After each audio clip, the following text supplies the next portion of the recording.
We begin this morning with a surprise announcement from President Joe Biden. Last night, he issued a sweeping pardon for his son, Hunter. Now, Hunter Biden was facing possible prison time in two separate federal cases, which the president claims have been tainted by politics.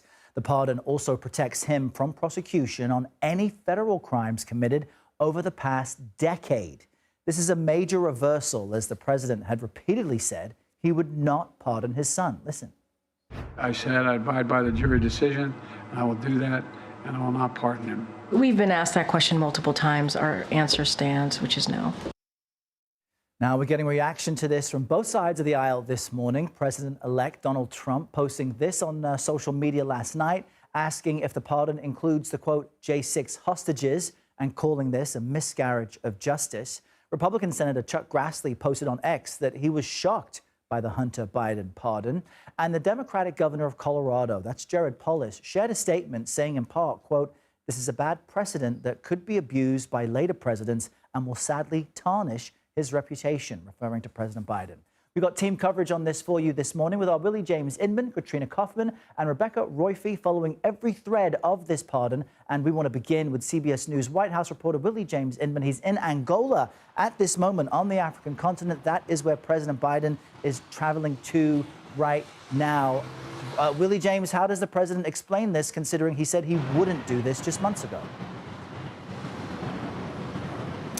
Hey there, Earl. Good morning to you from Angola. President Biden is making his way here. We anticipate he'll touch down in several hours. But the president is justifying this, essentially saying that politics played a role in the prosecution of his son, Hunter. He did give a lengthy statement, as you pointed out, telling the American people and explaining why he decided to make this decision over the past couple of days. I want to bring up part of that statement for our viewers. The president says, quote, no reasonable person who looks at the facts of Hunter's case can reach any other conclusion than Hunter was singled out only because he is my son. And that is wrong. He then goes on to say, there has been an effort to break Hunter, who has been 5.5 years sober, even in the face of unrelenting attacks and selective prosecution. That statement coming from the president late last night when he announced to the world that he's making this decision to pardon his son. Of course, Hunter Biden faced multiple felony counts, those criminal charges leading to sentencing hearings in both of these cases, the tax evasion case, but also the federal gun charges as well. President Biden, as you played just a moment ago, has said continuously that he would not pardon his son. Most recently in an ABC News interview over the summer, the White House also maintained that he wouldn't do this, but this is certainly a major reversal that isn't being seen in a good light in terms of those responses that we've seen come in thus far. And we are now entering the final 2 months of Biden's presidency. How unusual is it for a president in general to pardon a family member, especially in their final days? Yeah, Hunter Biden joins a short list of people who have been pardoned by presidents. I'll note that former President Trump, and now the president-elect, he pardoned his son-in-law's father. He pardoned Charles Kushner, who is the father of Jared Kushner, Ivanka Trump's husband. Also, Bill Clinton pardoned his half-brother Roger over drug charges. That certainly is something that perhaps can be seen and viewed as controversial, maybe perhaps not the most controversial pardons that took place during those presidencies, but nonetheless, this is a short list of people who are family members. In the case of Charles Kushner, not a direct blood relative of a president, but still, this is certainly something that many people will see as a preferential treatment, I should say, in terms of a president pardoning his son, which has happened in this case, Earl. All right, Willie James Inman live for us in Angola this morning. Thank you, Willie James. CBS News political reporter Katrina Kaufman joins us from West Palm Beach, Florida, tracking the Trump response to this pardon. Katrina, tell us more about the reaction from President-elect Trump's team. Good morning, Errol. So, as you mentioned, Trump posted on Truth Social last night. He's calling this an abuse and miscarriage of justice.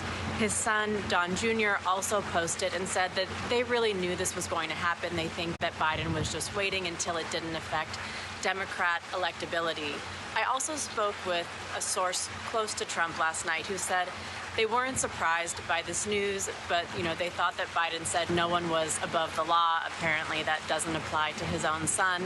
And he also said that he really thinks that Hunter is opening himself up here, or Biden is opening up his son, to being brought in before congressional Republicans and questioned without the protection of the Fifth Amendment to any federal crimes. Now, there's another big headline. Over the weekend, President-elect Trump announced that he intends to nominate Kash Patel as the next FBI director. That move receiving some criticism, with people questioning Patel's impartiality. The FBI is supposed to be independent from the president and politics. Let's just play this for our viewers. Is it a genuine, legitimate appointment, or a political appointment to politicize the Bureau and the department in Trump's favor? That's just the beginning of the questions that we expect to raise in the confirmation hearings that will begin in January. Tell us more about Patel and the hurdles he's likely to face. So this is a very controversial pick, Errol, and part of it is that Kash Patel has actually said that he essentially wants to dismantle the FBI, the very institute that he has now been picked to lead. He said he wants to shut down the building in Washington, turn it into a museum, and send the people who work there across the country to fight crime. But there are also a lot of questions about his qualifications. His own former boss, John Bolton, who worked with him in Trump's first administration, told CBS News that he thinks that this should be rejected 100-0 in the Senate. Another source told us that this is Trump's most dangerous pick for his administration so far. Patel is really a Trump loyalist, and people are worried that he's going to do his bidding in the FBI, whereas this is really not supposed to be a political role, Errol. Katrina, Kaufman, thank you very much. Braving some wind there in West Palm Beach this morning. For more on the Hunter Biden pardon, I want to bring in CBS News legal contributor Rebecca Roiphe. Rebecca, if you read the president's statement that he released last night, he says politics played a role in this, and he made some comparisons to similar cases, people who faced similar charges. Is that a fair assessment of what happened to Hunter Biden in your, professional legal point of view? Look, I think that is the most problematic aspect of this entire pardon. People pardon. It's long been known that the president has a close relationship with his son. He can use the clemency power in any way that he wants to. But that statement really undoes a legacy that the president had tried to establish of protecting the integrity and the independence of the Department of Justice. Because while it is possible to argue that that may have happened, it is impossible to know, and there is no direct proof that the Department of Justice acted in a politicized way. And by saying that, by making that allegation without proof, he does significant damage to the integrity and independence of the Department of Justice, which he campaigned on in 2020, that part of what the purpose of his presidency would be to restore respect in that institution. And we should note that the big difference between the summer, when President Biden said he would not do this, and now is that Donald Trump won the election. How unusual is it, though, for a pardon to be a decade long? Presidents have this huge power, broad power to exercise pardons in whatever way they want to. And so, it is true that this is a decade-long pardon. It essentially creates a kind of blank check, backwards, that protects his son from any future prosecution. I think there are implications in his statement that he thought that the president-elect was planning to go after Hunter Biden and other people, that, he made a nod toward that by saying that this was not going to stop. But again, I think that this is something that tarnishes the legacy of President Biden. And on that point, are there other avenues open for Republicans to potentially continue their pursuit of Hunter Biden if they do feel passionately that he deserves some type of punishment around this pardon? Well, a pardon really is absolute in legal terms. And so there is no way in which they could pursue these charges. Certainly, state charges could be brought, but likely what will happen will be, sort of congressional investigations, further embarrassment, further attempts to